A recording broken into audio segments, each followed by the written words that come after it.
She did an X-ray but didn't find anything. As time passed, I couldn't lift my arm easily, which was chalked up to a slight fracture. But why wouldn't the pain subside?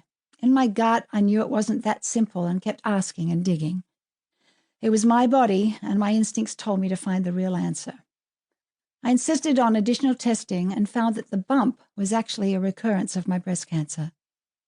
My immediate healing plan was immune-boosting IVs at a clinic in Georgia where they help people deal with illness in a natural way without prescription drugs. I did this along with continuing on a healthy diet that included many of my husband's Amazonian herb formulas, and I also consulted with my oncology team at the Olivia Newton-John Cancer Wellness and Research Centre in Melbourne. With their advice, including taking an anti-estrogenic pill, I felt I was on the right track. I didn't tell my family or anyone else at the time, except for John, of course. There was too much going on with the loss of my sister. When I went back for a second CAT scan, the tumour had reduced and we decided to keep an eye on it. Life went on. 3 years ago, I was playing tennis at my close friend Pat Farah's birthday party. I hadn't played in a while and was out on the court for 3 hours of nonstop fun. I had a blast, sat down for lunch and absolutely couldn't get up afterwards. This could have been because of very sore muscles because I hadn't played in months, but I had trouble even standing and wobbled when I forced myself upright. What followed were months and months of excruciating, sleep-depriving, crying-out-loud pain.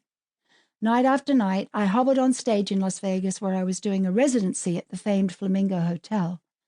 The crippling back pain would flare up at the worst times, but would occasionally die down, thank goodness. During a good period, a friend of mine, Joanne, who is a great tennis player, said the magic words, "Come on over, Liv, we'll have a gentle hit." I was on the court for about half an hour before a sciatic attack had me seeing stars. Despite the pain, I refused to cancel any of my shows because of a lifelong discipline instilled in me at the tender age of 15. No matter what, the show must go on. But would I be able to go on? Some nights after the last curtain call, I would limp backstage and gingerly lie down on my dressing room floor, crying in agony. It felt like I was being tortured with hot pokers, which were being stabbed into my side, causing searing pain to jolt up and down my left leg.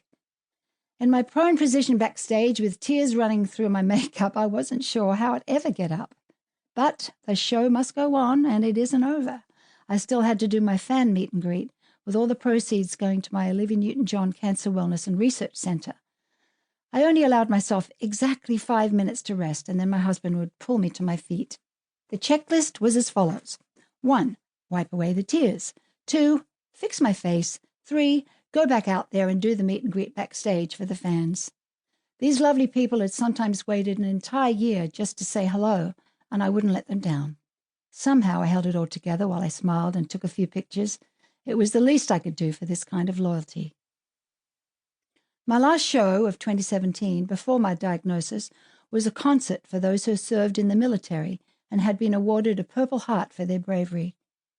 I had my Live On collaborators and dear friends, Amy Skye and Beth Nielsen-Chapman, by my side, and we honoured, amongst others, my father-in-law, Tom, a Purple Heart recipient. It should have been a beautiful night that I'd never forget, and I wouldn't. The pain was cruel, relentless, and agonizing, and I found it almost impossible to walk. This was no longer about just pulling myself up, but facing the fact that I couldn't do it any longer. The next day, John's niece Corinne, an upper cervical and spinal expert, did a thermogram of my whole body at her clinic. It showed some hot spots in my sacral area, and she suggested a seated MRI. This revealed something rather suspicious pressing on the nerves in my sacrum.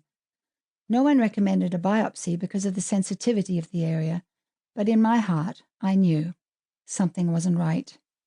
I believe it's crucial to always listen to your body and trust your instincts. I can't say this enough. No one knows your body like you do. Corinne and John insisted that I give this my immediate attention, so I postponed the rest of my tour, which was very difficult for me because of that work ethic I mentioned earlier. But now I had no choice. I drove to the clinic in Georgia for 2 weeks of diagnostics and natural IV therapies.